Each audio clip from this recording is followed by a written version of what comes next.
gikan usab dito sa may Dagupan. Naka-standby si Danilo Pinarejo. Matod siya ang headlines, drug peddler hinuli sa Dagupan. Kompletong detalye sa report ni Danilo Pinarejo, atong correspondent Dan. Dagupan City, Pangasinan, ilang araw pa lamang mula nang maupo bilang OIC ng City Director. Pinatunayan ni Police Colonel Orly Z. Bagaduan ang kanyang husay at determinasyon sa pamumuno sa Dagupan City Police sa isang pinaplano na maayos na bypass operation sa Barangay Mayombo bandang alas 9:06 ng gabi noong October 25 na huli. Isang 34 anyos na lalaki matagal ng target ng pulisya. Cover mula sa suspect ang 43 gramo na hinihilalang shabu. Nakalagay sa 5 sachet na may kabuuang halaga na mahigit 292,000. Kabilang rin sa nakuhang ebidensya ang marked money, cellphone at isang improvised funds. Pinangunahan ng operasyon ni Hepe Pagaduan, katuwang ang City Police Drug Enforcement Unit, City Intelligence Unit, Station 2 at PIDEA Region 1. Ayon sa opisyal, ang pagkahuli ay malinaw na patunay ng walang kompromisong kampanya ang DCPO laban sa ilegal na droga.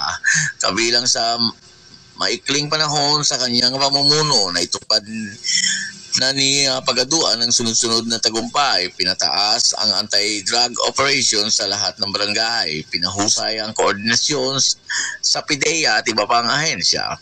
Pinatibay ang transparensiya at kredibilidad sa lahat ng bypass at drug enforcement activities.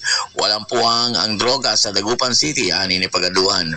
Habang tiniyak ang tuloy na pagpapaigting ng kampanya sa lungsod, haharap sa suspect sa kaso ng paglabag sa Section 5 Article 2 ng RA 9165 at pansamantalang nilid sa DCPO custodial facilities habang ihahanda ang kaukulang legal na hakbang. Sa ilalim ng pamumuno ni Hepe Pagaduan na natiling matatag, maasahan at dedikado ang Dagupan City Police na patuloy na nagpapatupad ng pangako para sa isang drug-free Dagupan City at protektadong komunidad para sa lahat ng mamamayan. Mula dito sa Dagupan City, Pangasinan,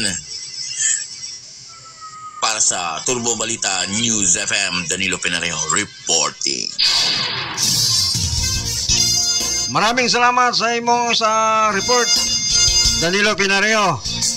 Ato nga correspondent gikan diya nalukad sa may Dagupan City dino sa Luzon. At ang isa itong pagbalik